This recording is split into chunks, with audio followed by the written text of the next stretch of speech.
한국보건연구원이 연령별 치매 환자를 조사한 바에 따르면 70에서 74세는 여성이 남성의 2.3배, 75에서 79세는 3.5배, 80세 이상에서는 2배, 평균적으로 여성이 남성보다 2.6배 정도 더 많이 치매 질환을 앓고 있는 것으로 나타났습니다.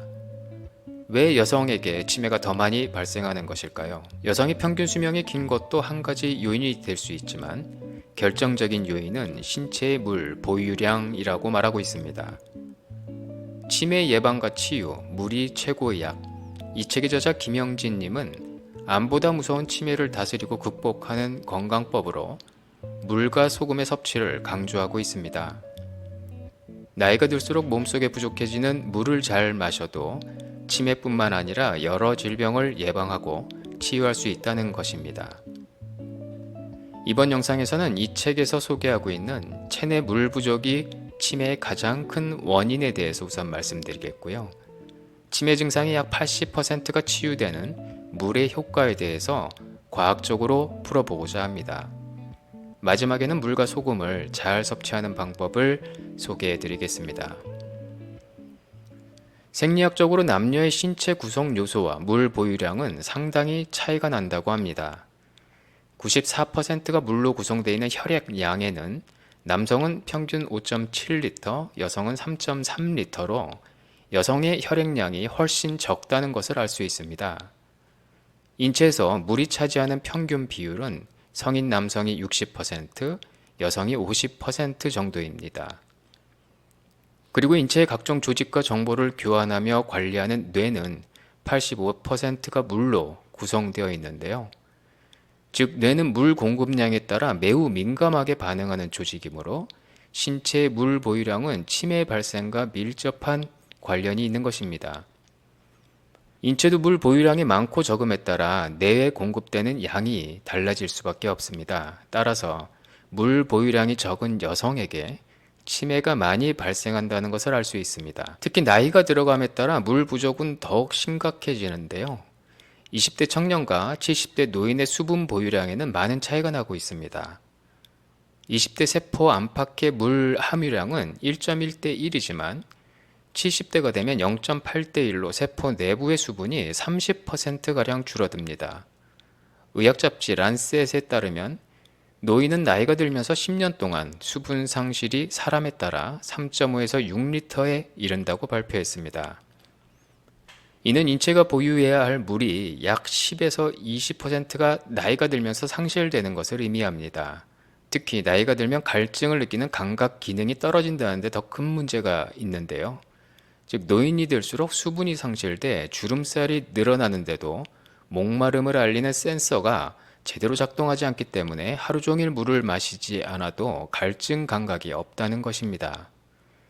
사람은 나이가 들수록 모든 감각, 즉 미각, 시각, 청각, 주의력, 판단력 등이 둔해지기 마련인데요. 물 부족에 대한 감각이 가장 먼저 무뎌진다고 합니다. 그렇다면 물과 치매 예방 및 치유에는 어떠한 관련이 있을까요? 이 책의 저자 김영진님은 우리나라보다 먼저 초고령화 사회에 접어든 일본의 연구 사례를 통해서 이를 설명하고 있습니다. 알츠하이머 치매가 세상에 알려진 지 100년이 넘었음에도 불구하고 치매 치료제가 개발되지 못하고 제자리 걸음을 하고 있는 현 상황에서 미국의 벤맨 컬리지 박사가 이런 주장을 했습니다. 불면증, 우울증, 치매, 파킨슨병, 뇌졸중 같은 각종 뇌질환의 주요 원인은 물 부족이다. 물은 아주 소중한 영양소라는 점을 25년 동안 다수의 논문과 저서를 통해 알렸으며 실제로 수많은 사람의 고통스러운 질병을 물과 소금으로 치유한 전설적인 인물입니다. 일본의 다케우치 다카히토 교수는 치매 환자의 수많은 증상 중 약 80% 정도는 물과 운동만으로 치유된다라고 하면서 그 구체적인 내용을 간병기초학이라는 책에 발표했습니다. 이 책은 일본 국사의 의료복지대학의 교재 중 한 권인데요. 2012년부터 2015년까지 160명을 대상으로 실시한 다량의 물과 운동요법으로 치매 환자 증상 76.3%가 치유된 통계와 사례가 수록되어 있습니다.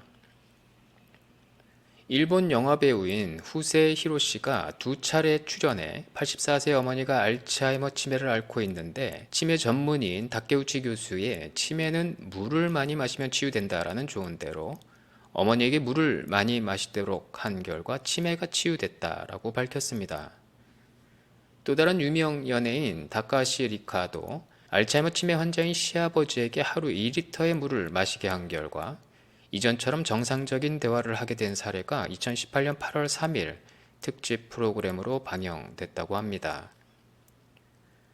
체내에 물을 섭취함으로써 뇌에 미치는 영향, 즉 치매 예방 및 치료 효과를 좀 더 자세히 알아보겠습니다. 우리 몸의 혈액은 동맥과 정맥이 일정한 양이 흐르고 있어야 정상적인 혈압을 유지하며 순환할 수 있습니다. 하지만 물 섭취 부족으로 혈관 내부의 혈액량이 적어지면 일정한 혈압을 유지하기 위해 모세혈관부터 폐쇄합니다. 혈액량이 풍부한 경우는 위와 같이 세동맥에서 모세혈관으로 혈액이 순환하지만 부족한 경우에는 모세혈관을 통하지 않고 세동맥에서 세정맥으로 흘러갑니다. 물이 부족해 혈액량이 줄어들면 처음에는 모세혈관을 폐쇄하고 이어서 세동맥, 소동맥, 중동맥, 대동맥 순으로 혈관을 조이기 시작합니다. 이에 따라 혈압이 서서히 올라가기 시작해 고혈압이 되는데 현대의학에서는 원인을 모른다는 이유로 본태성 고혈압이라고 하지만 사실은 물이 부족해 혈액량이 줄어들어 자연적으로 발생하는 질환입니다. 인체의 모든 세포는 모세혈관을 통해 각종 영양소를 공급받고 노폐물을 배출하고 있습니다.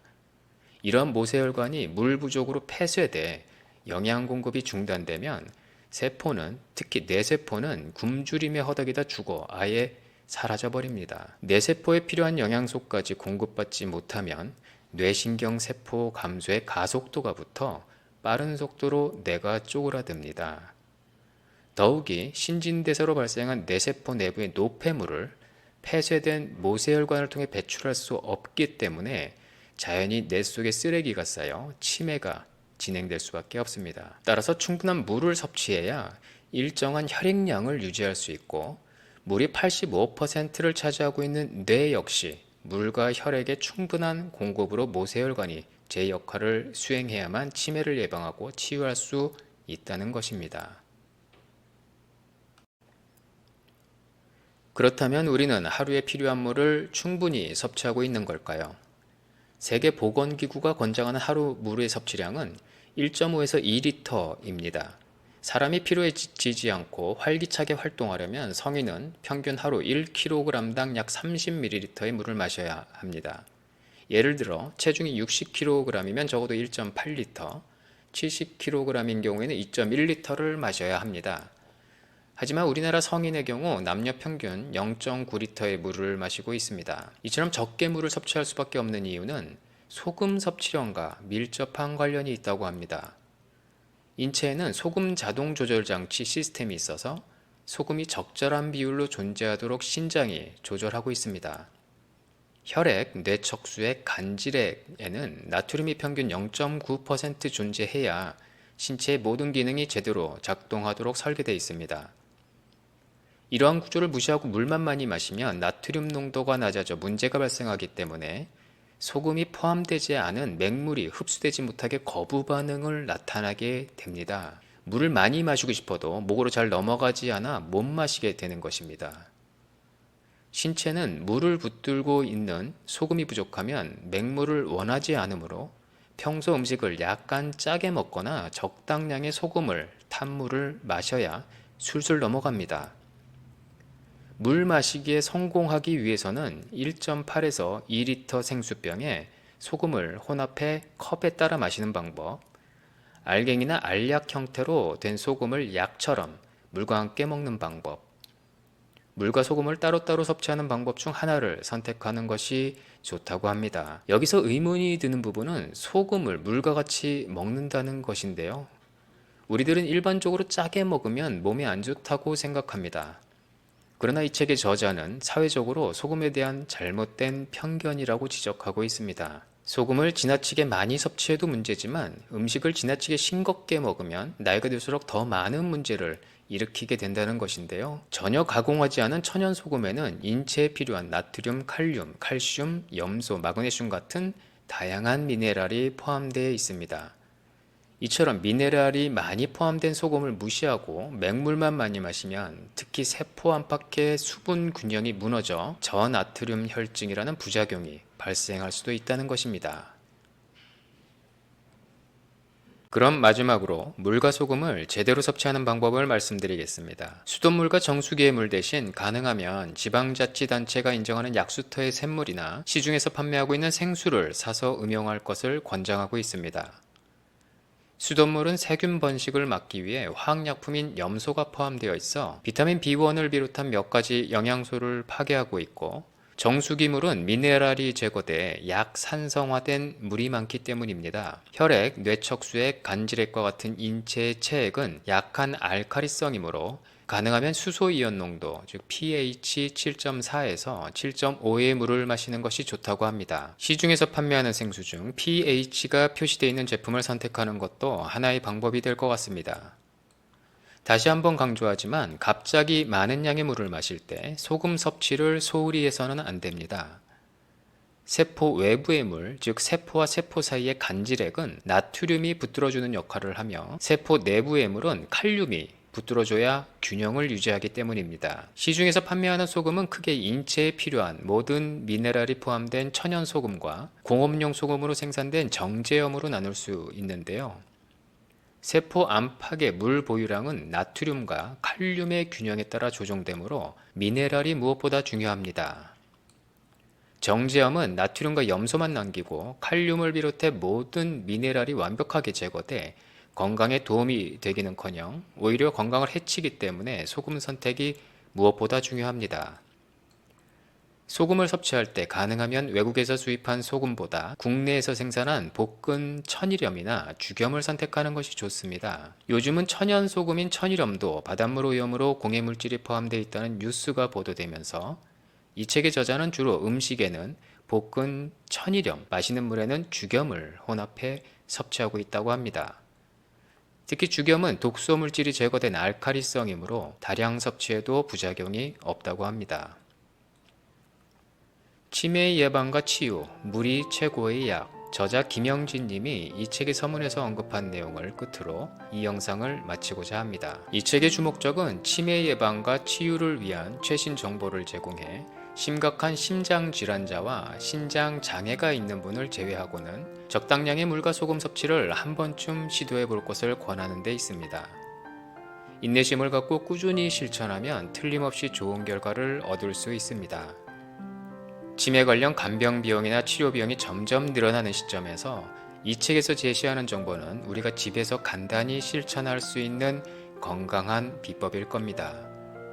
치매 걱정 없이 건강한 노후 생활을 하는데 보탬이 된다면 이보다 더한 기쁨은 없을 것입니다.